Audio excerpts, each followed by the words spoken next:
আষাঢ় মাসের শুক্লপক্ষের শয়নী একাদশী কথা আজকে তোমাদের তার মাহাত্ম্য কথা বলবো। একবার মহারাজ যুধিষ্ঠির বললেন, হে পুরুষোত্তম, আষাঢ় মাসের শুক্লপক্ষে কোন একাদশী আছে? তার নাম কি আর বিধি বা কি? দয়া করে বলুন। ভগবান শ্রীকৃষ্ণ বললেন, আষাঢ় মাসের শুক্লপক্ষের একাদশীর নাম শয়নী একাদশী। এই একাদশী মহান পূর্ণময়ী, স্বর্গ এবং মোক্ষ প্রদানকারী, সর্বপাপ হরণকারী তথা উত্তম ব্রত। আষাঢ় শুক্লপক্ষে শয়নী একাদশীর দিন যিনি কমল ফুল দ্বারা কমল লোচন ভগবান বিষ্ণুর পুজো করেন তথা একাদশীর ব্রত করেন, উনি 3 লোকে 3 সনাতন দেবতাদের পূজার ফল প্রাপ্ত হবেন। হরিশয়নী একাদশীতে আমার এক স্বরূপ বলি মহারাজের নিকট আর অন্য স্বরূপ ক্ষীরসাগরে শেষ নাগের উপর অনন্ত শয্যায় ততদিনই বিশ্রাম নেয় যতদিন না কার্তিক মাসের একাদশী না আসে। আষাঢ় শুক্লা একাদশী থেকে কার্তিক শুক্লা একাদশী পর্যন্ত মানুষের নানা প্রকার ধর্মচারণ করা কর্তব্য। এই ব্রত অনুষ্ঠানকারী পরম গতি প্রাপ্ত হয়।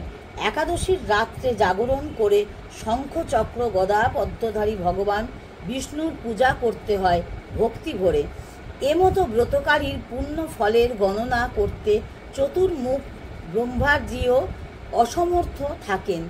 এমতো মোক্ষ ও ভোগ প্রদানকারী ব্রত যিনি পালন করেন তিনি চণ্ডাল হলেও সংসারে সদাই আমার প্রিয় বলে কথিত হয়ে থাকেন। যিনি দীপদান পলাশ পাতায় ভোজন এবং চতুর্মাস্য ব্রত পালন করেন তিনি আমার খুবই প্রিয়। চতুর্মাস্যের ভগবান শয়নে থাকেন, তাই এই সময় মানবের ভূমিশয্যায় শয়ন করা কর্তব্য।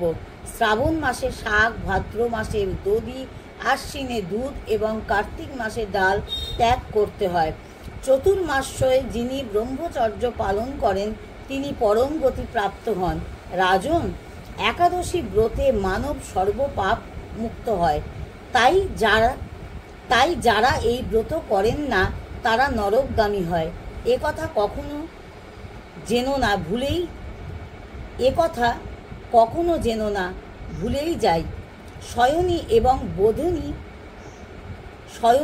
এবং বোধিনী এই 2 একাদশীর মাঝে যে কৃষ্ণপক্ষীয় একাদশীগুলি রয়েছে, গৃহস্থ লোকেদের জন্য ওইগুলিতেও ব্রত রাখতে হয়।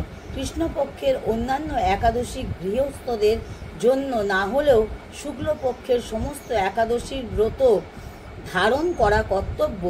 এই একাদশীর মহিমা বর্ণনা করতে গিয়ে ঋষিকেশ মধুসূদন একটি কাহিনী শোনাতে লাগলেন। মহারাজ, পুরকালে সূর্যবংশে মান্ধাত্তা নামে একজন সত্য প্রতিজ্ঞ এবং প্রতাপশালী রাজা ছিলেন। আপন পুত্রধর ন্যায় প্রজাদের পালন করতেন। তার রাজ্যে কোনো এক প্রকার দুঃখ, রোগ, ব্যাধি, দুর্ভিক্ষ, অভাব বা কোনো প্রকার অন্যায় আচরণ ছিল না। কিন্তু সব দিন সমান যায় না। দৈব দুর্বিপাকে পরপর 3 বছর বৃষ্টি হলো না। দেশে চাষবাস বন্ধ। ফলে দুর্ভিক্ষ দেখা দিল রাজ্যে। অশেষ কষ্টে পতিত হয়ে প্রজারা রাত সকাশে দরবারে করতে এলো। মহারাজ, দয়া করে অবধান করুন। শাস্ত্রে জলের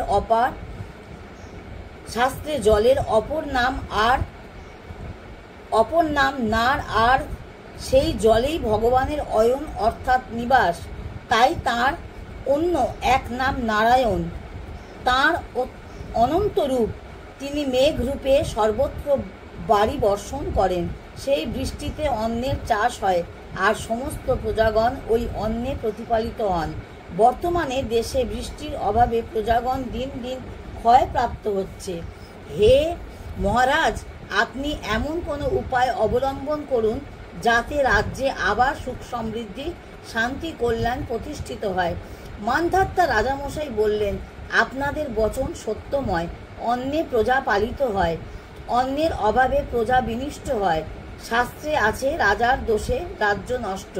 আমার কোনো দোষ খুঁজে পাচ্ছি না। তবুও তোমাদের কল্যাণের জন্য আমি সর্বত প্রকারে চেষ্টা করব। রাজামশাই সৈন্যদল সহযোগে বনে বনে সাধু মাহাত্ম্যদের আশ্রমে আশ্রমে ভ্রমণ করিলেন। একদিন প্রজাপতি ব্রহ্মার পুত্র মহাতেজা অঙ্গিরা ঋষির সাক্ষাৎ লাভ করলেন। সম্মানপূর্বক প্রণিপাত করে মুনিবরে আশীর্বাদ শিরে ধারণ করলেন। কুশলাদি প্রশ্নে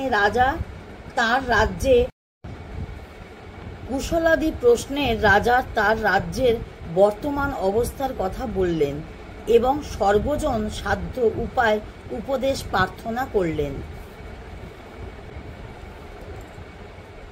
তদুত্তরে মহর্ষি অঙ্গিরা বললেন, আষাঢ় মাসের শুক্লপক্ষে শয়নী নামে প্রসিদ্ধ একাদশী ব্রত পালন করুন, এক মন এক বাক্যে। এর পূর্ণ প্রভাবে অবশ্যই রাজ্যে বারিশন হবে। এই একাদশী সর্বসিদ্ধিদাত্রী এবং সর্ব উপদ্রব নাশকারিণী। হে রাজন, প্রজা ও আত্মীয় বর্গ সবাই মিলে এই ব্রত পরিপালন করুন। মহারাজ রাজ্যে ফিরে এলেন এবং আষাঢ় মাস এলে পর শুক্লপক্ষের একাদশী তিথিতে রাজ্যের সমস্ত প্রজাদের নিয়ে স্বয়ং ভক্তি কুসুমাঞ্জলি সহকারে একাদশী ব্রত পালন করলেন। ভগবান শ্রীহরি একান্ত সন্তুষ্ট হলেন। রাজ্য প্রবল বাড়িবর্ষণ হল। সময় দেশে অন্নাভাব দূর হল। ভগবান ঋষিকেশের কৃপায় প্রজাগণ আবার সুখে শান্তিতে কালাতিপাত করতে লাগলেন। এই জন্য সুখ শান্তি মুক্তি প্রদানকারী এই উত্তম ব্রত করা প্রত্যেকেরই দরকার। ভবিষ্যত্তর পুরাণে যুধিষ্ঠির শ্রীকৃষ্ণ তথা নারদ ব্রহ্মা সংবাদে এই শয়নী একাদশীর মাহাত্ম্য বর্ণিত হয়েছে। হরি ওম, হরি ওম, হরি ওম।